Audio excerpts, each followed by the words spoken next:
everyone, so it's been roughly 5 months since I've started this channel, and I've had a few of you reach out with questions and asking for some advice when it comes to starting a video game related channel. I'm still very new to this space, but I thought I could share some of my experiences so far when making this channel and go into a few things that I found to work for me and some things that didn't so well work for me. And also dive into some of my YouTube analytics so that we can really see kind of what's going on. And furthermore, when it comes to just starting a YouTube channel, there's not a lot of information when it comes to video game collecting related channels. Usually when you see things about gaming channels, it's kind of let's plays and live streams and sort of that side of gaming. So I thought it would be interesting to share sort of what I've seen on this channel and maybe help a few of you who are interested either in starting up a channel or just really anyone curious about what's going behind the scenes when it comes to this sort of YouTube channel. All right, so this is YouTube Studio, and this is where you'll find all of your channel's YouTube analytics. So just a brief summary that my channel right now has 2,500 subs, which is still kind of crazy to me. And it gives you just a breakdown of your performance within the last 28 days, your latest video upload and how it's been doing, and things like that. But let's get into just the general analytics portion of this. So I think it's important to start from the beginning.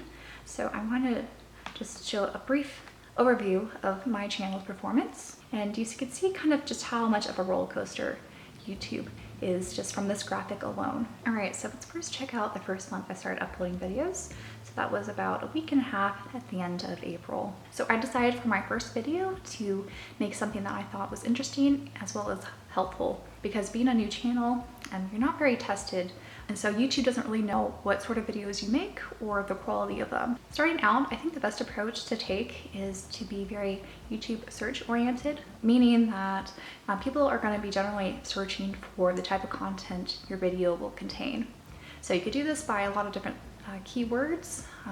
In this case, I had buying a PS Vita and 2022 to kind of just show the relevancy of the date. And I also put, I think, mini tutorial in my title and Japanese importing. So those are all just very specific keywords I thought people might be searching for, and together might make an interesting video for people. So my very first day, it looks like I had 15 views, which was more than I was expecting, to be honest. It's very slow to start off on YouTube, but I think maybe the topic just really helped. As well as the thumbnail. In the thumbnail, I showed the box of the Vita that I purchased, as well as $100 in big letters. So that way people who might be searching for a Vita, that might entice them to click on that video. The next video I did was a little bit more for myself to kind of explain my background, since I didn't do that so much in my first video. And also I found when it comes to game collecting videos, showing off a collection is usually a good topic that people are interested in searching for. So here I just shared my handheld console collection. And that day, between my 2 different videos, I got 11 different views on a Saturday. This was an unboxing video of Fragrance Story. I think I just got that in the mail, and just did a quick unboxing and first impressions video, just to be one of the first people to post that sort of video on the platform. So I think that helped bump my views up to 45 on that day. So I think it's definitely worth to take advantage of new releases or topics that people might be interested in as a way to help kind of launch your new channel. So going into making this channel, I knew that, again, collection videos are very popular. So I waited for my 4th video to be my 3DS game collection video, and that did pretty well. So the first day that made 154 views, then 125, and then 260. And this was actually a pretty steady growth for the first few weeks I posted it. And I still get plenty of views actually on this video today, which kind of helps with these so-called, I guess, evergreen videos. I've heard some YouTubers describe videos that will continue getting views over time. And at the time, the 3DS was a hot topic. Still is today, but especially last spring. A lot of people were interested in snatching up 3DS physical games because of the eShop closure announcement. So that's what happened there. If we look into the next month, you can see here there is still plenty of volatility happening, which is to be expected with new channels.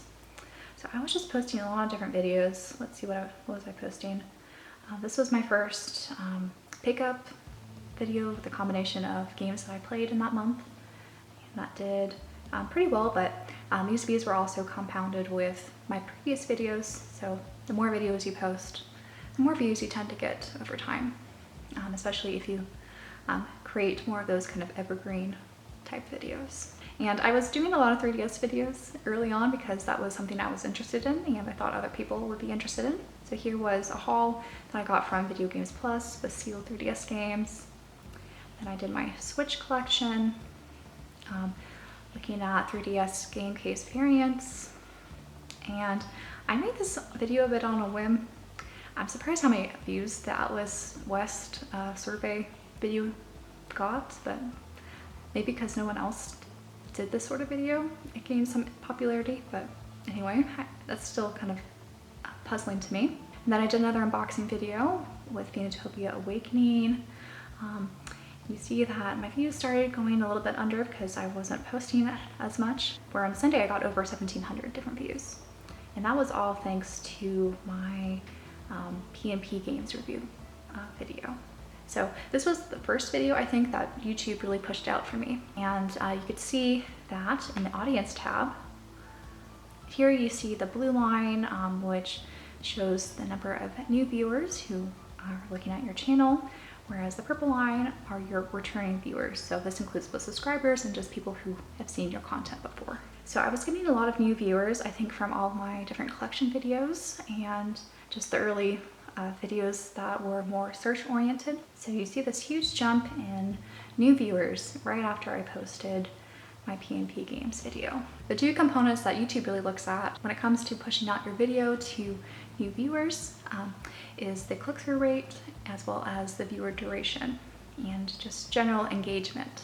So the click-through rate is all about the thumbnail.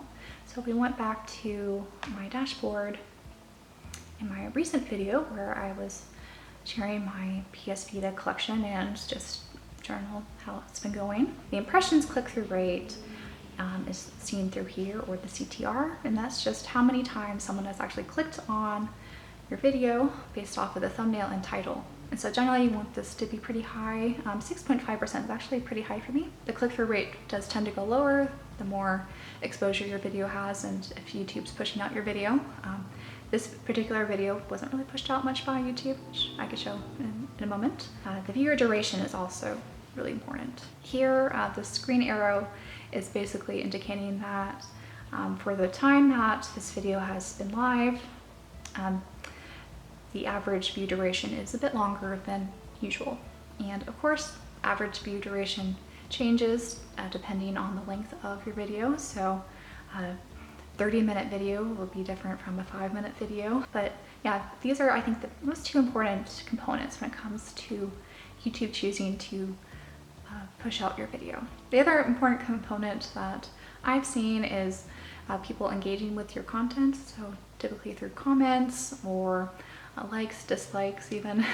So just any sort of interaction on your channel really just signals to YouTube that this is content that people are engaged with and interested in, and it all kind of helps with their algorithm and picking who to promote and who not to promote. Now going back to this page, I haven't talked about monetization yet. So for me, it took about 3 months to be monetized. So I was first monetized, as you see here, July 16th. So that was just under 3 months from my first video upload. This was another thing that caught me off guard. I didn't really think I would be monetized so quickly.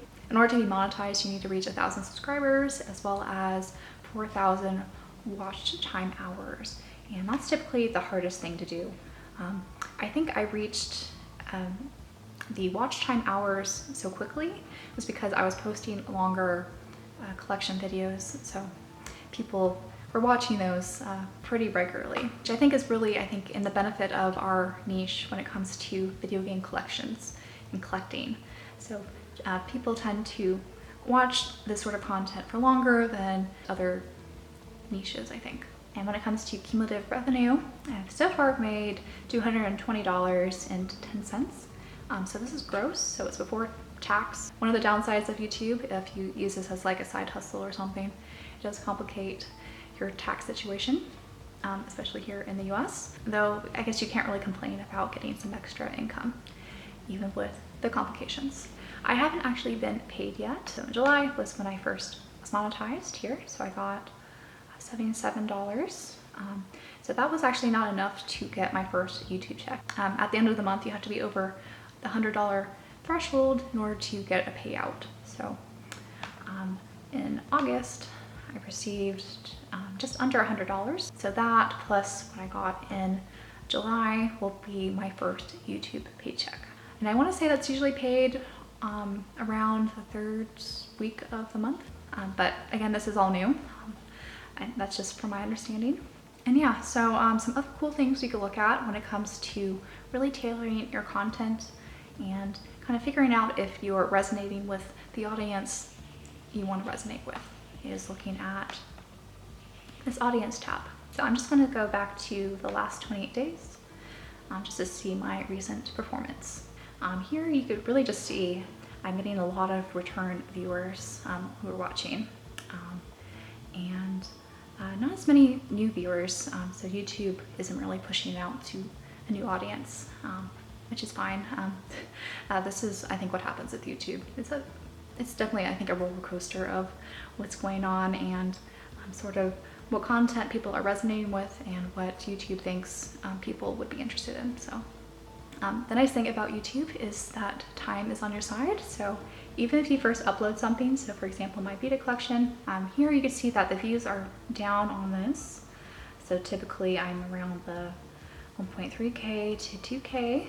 So this is performing 7th out of my last 10 videos. But I think that's totally okay because when it comes to posting on YouTube, you don't need instantaneous results. And even if a lot of people are not searching out PS Vita content or are being recommended this sort of content at the moment, a month or even a year from now, they can be. And that's how I think a lot of viral videos happen, is not so much instantaneously, but over time. And once all those kind of factors that YouTube needs to find, like click-through rate and duration, and also engagement, eventually YouTube would pick up that that's a quality video and start promoting it. Similarly, I haven't had as much new subscribers lately, which again, I think is fine. When it comes to YouTube, I feel like after you hit the 1,000 subscriber mark, it really doesn't matter how many subscribers you have. I think return viewership is more rewarding, especially if it's a very engaged community. Of course, that's not discounting that having a lot of subscribers is also beneficial. It definitely is. So that's definitely, I think, something that new and smaller channels have against them. But again, I think you have to go back to your why. Of why are you making channels? Is it to be viral and get a lot of views, or is it to have an engaging community? So I find having a very engaged community a lot more rewarding than just views and subscriber counts. The audience tab is full of other important information that I think is really useful, especially when you're starting out. You at least have a few different videos under your belt to kind of look at who your audience is and what sort of people are really resonating with your content. So if you scroll down here, you can see what other channels that your audience watches. So there's a lot of course, really popular channels here that I think we're all familiar with.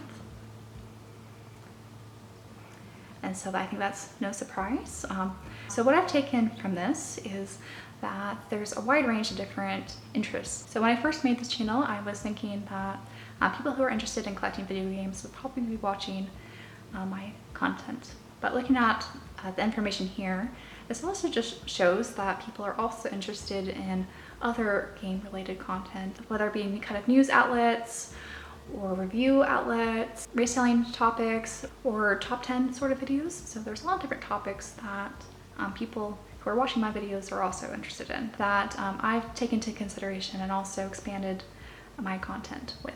Here, this mostly just shows that if people watch this video, how likely are they to return and watch more of your content. So, so far it looks like These videos have done moderately well.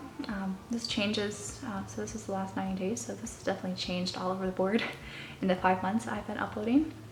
While these have lower viewer returns. So it's interesting, but I still am having a little trouble wrapping my head around how to consider that information. Going back to what other channels people who are watching my content also watch, this will tell you what videos they're also watching. Usually what I see on here are a lot of popular channels with good videos that I've watched myself. And so this kind of just gives you an idea of what sort of content your audience also likes.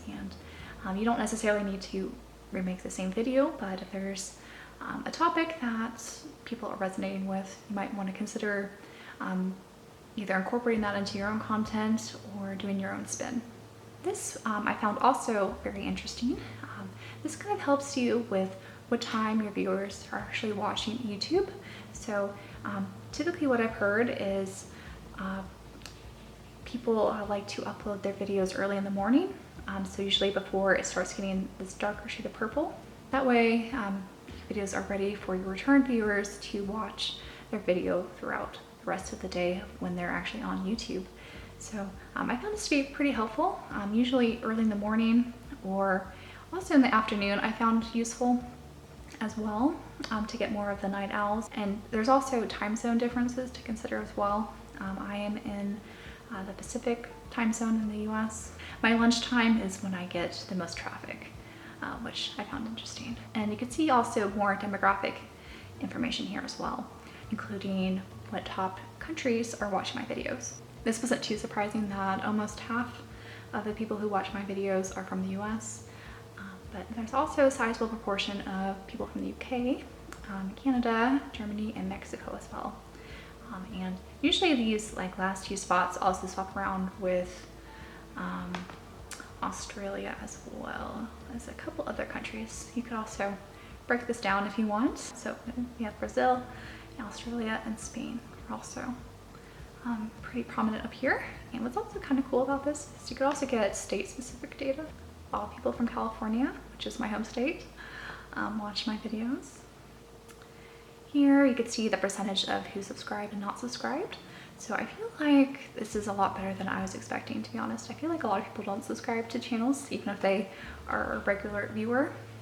But it's nice to know that about 45% of my audience is subscribed to me.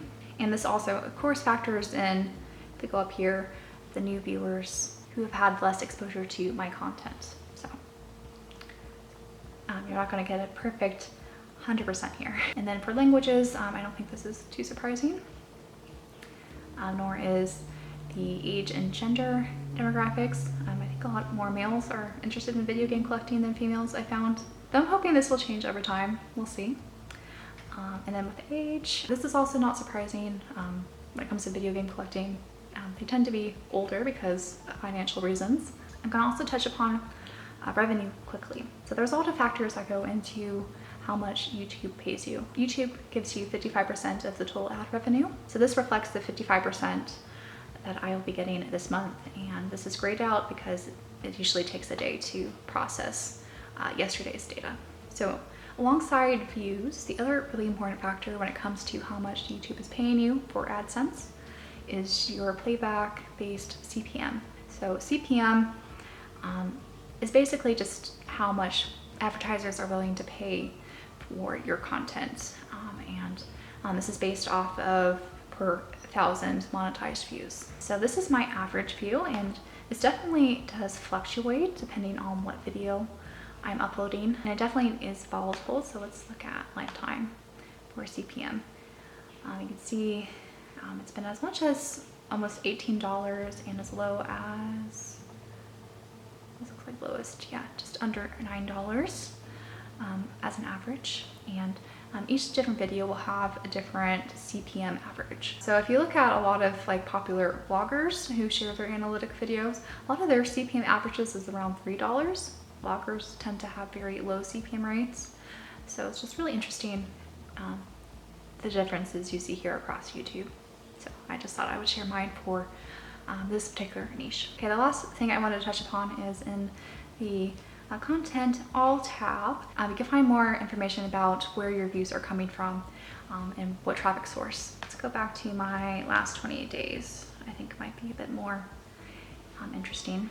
You can see that over half my views is coming from the browsing features. So this is either the subscription feed, the home page, or home screen pages. So a lot of my subscribers and return viewers are coming, I think, from browse features. Though when YouTube has pushed my videos in the past, it's often up on the home page screen. So there's a mix of those types of views as well. And then about 15% is from channel pages, which I found a little surprising. And then here we have YouTube search at 12%. So I'm gonna compare this to my first month on YouTube. And here you see that YouTube search, about 28% of my views were coming from this. So I think this just highlights the importance of making content that people could find, especially early on in the channel, and how you could eventually transition to other strategies to really resonate with an audience and build an audience from there. So when it comes to building a community, I've been trying to kind of figure this out as I go, but I'll share some things that I found to be more helpful. The first is just really tailoring what sort of content that your audience will probably enjoy. For example, I did my special Q&A video after I hit 1,000 subscribers, and I've also played around with my titles and thumbnails as a way to improve my click-through rate and just really capture the attention of my core audience. My Vita collection video, I could have just named this PS Vita Collection 2022. Instead, I tried to make more of a story of kind of how my experience has been going to hopefully resonate a bit more with those who watch my content, and also invite other people who are interested in that topic as well. So the result so far, I think, has been resonating well with my returning viewers. It's not being pushed out as much by YouTube, but that's fine. That wasn't really my intention. And I'm pretty happy with how things have been shaping up so far. And I think when it comes to transitioning your content, so going from more search term-based to something a bit more personalized and audience-focused, I think you're definitely going to experience some growing pains, but I think it's well worth it in the end, especially if your goal is like mine, forming a more engaged community, which I've just found so rewarding so far. But anyway, that was a lot of information to unpack. I hope this video was interesting for those either interested in starting a YouTube channel, or for those who just want to see some of what goes on behind the scenes here.